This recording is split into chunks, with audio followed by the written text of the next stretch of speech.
Students, shall we learn about the urban administration?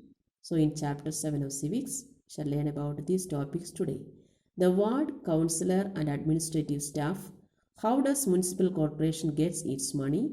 Community protest. The administrative staff. A city is much bigger and more spread out than a village. It has more functional areas than a village. Big cities have municipal corporations and smaller towns have municipal councils or municipalities. These bodies are responsible for making the basic amenities like schools, hospitals, gardens and parks, etc. available to the people. Ward councillors. Do you know what are the works of the ward councillors? The city is divided into different wards. People of these wards elect their ward councillors. Problems within the wards are addressed to the respective ward councillors.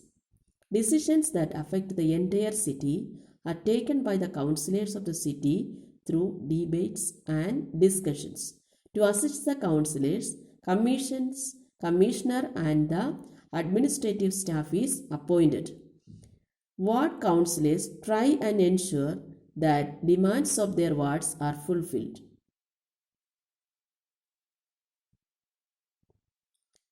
You can see here the sanitation works are done by the municipality. How does the municipal corporation gets its money? And how the sanitation works are going on with. Providing and running so many services requires a lot of money. Sources of income of the municipal corporations are tax on services provided by the government, property, sewage and water tax, tax for education, entertainment, road, etc. The work in the city is divided into different departments like water, garbage collection, sanitation, roads and garden maintenance, etc.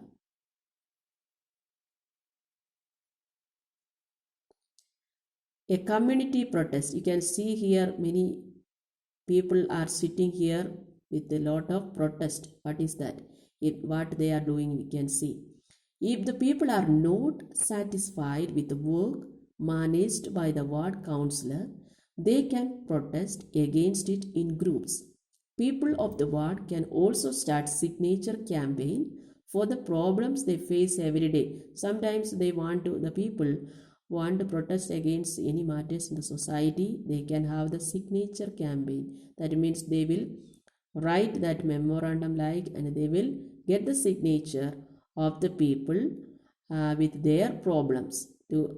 When they do that, they will get justice from the government. That is their faith, and they do with that. And sometimes they strike in front of the government offices and striking and all that you can see here.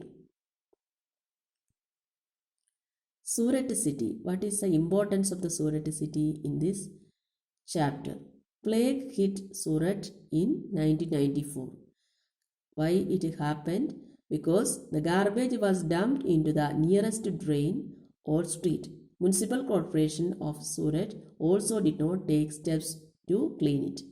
Plague spreads through air. People infected with plague should be isolated. That's why the government has to take action over this. Efforts should be made to make the living places free from garbage dumping. Sometimes what people do, they put their waste materials in wherever they want. So they may not even see where it has to be disposed. And as a result, what happens of the garbage dumping, it will affect the health of the people.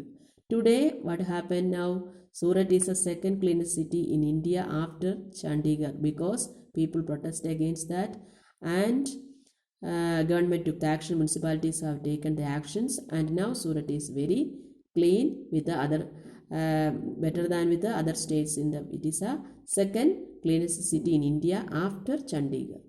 So these are the things, students, for you today. Have a nice day.